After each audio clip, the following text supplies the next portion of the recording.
I mean, we gotta look at the hospital. Just to detour a little bit. They'll have would you lay down to defecate? Like, if you had to use the bathroom and you get closer and closer to your house and you're like, man, it's starting to really come out. Would you then go to the toilet and lay down to try to make come out? No, you wouldn't. You would squat. That's kind of like what we're doing when we're on the toilet. But now here's a woman that's supposed to give birth to a child in the medical institutions where all these people with certificates are going to turn around and tell that woman to lay down, to go against gravity and compromise the integrity of her spine. All right. And then want to induce labor. All right. And give her epidurals. And if the child is born inside of 30 to 45 minutes from the time of that shot, then the child comes out, the eyes closed, we thinking it's perfectly normal, but the child is drugged up. That's crazy. But we go to Egypt. Like, I went to Egypt and I went to the world's first hospital, Temple Philae, and you see all over the walls, the women squat and do not go against gravity. But they were the ones that's considered to be incompetent. But today in contemporary science, we got women still laying down. And even the placenta, because I delivered my daughters. I didn't cut the placenta when the baby came out. We let the afterbirth come out, and we let the placenta continuously contract so the rest of the stem cells could get to the child, which would diffuse the potentiality of the child actually getting sick. And it heightens that child's consciousness. Absolute fact. My daughter was 4 years old speaking 4 languages. My Hotep Tumre. So, but we cut it the second the child was born.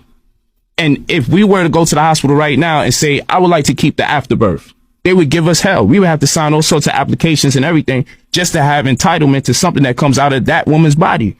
And with law, we see the word minority means that you're an adult that can't make decisions on your own. So you need someone to marry you. You need someone to send you to Allah or to God or to Jehovah or Yahweh Shai or Yeshua. You need somebody to bring you into this world because you can't do it yourself because you're too incompetent. So for that reason, in addition to the health implications, a child being in the womb of a mother for 9 months, darkness, then to be subject to lights that do not biologically embed. Sunlight grants us intelligence, and it communicates higher thoughts and frequency to us, which empowers the body to be able to facilitate in ways that is most conducive and progressive for the human body. But to bring a child out of darkness for 9 months, conception, and a woman has to go through 3 perfect ovulations for her to even be able to conceive. So 3 months inception, 9 months conception, 12 months totality.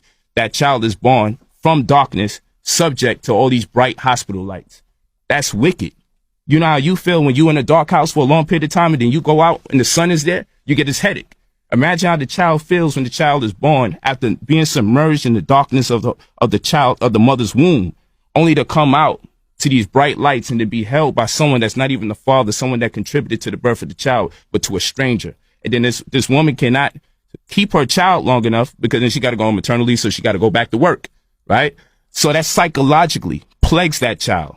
Because that child's not ready to let go of their mother, but she has to go back to work. So we have to work harder to get our women off the clock, because 6 months is not enough time for someone that stayed in the womb for 9 months and 3 months ovulation. Because when a woman is born, she's born with all the ovate cells she'll ever have. So when a woman is born, she's born with all the children she will potentially have. And she is a summation of all the stress incurred, all the damage and all the affliction that she may have had to endure.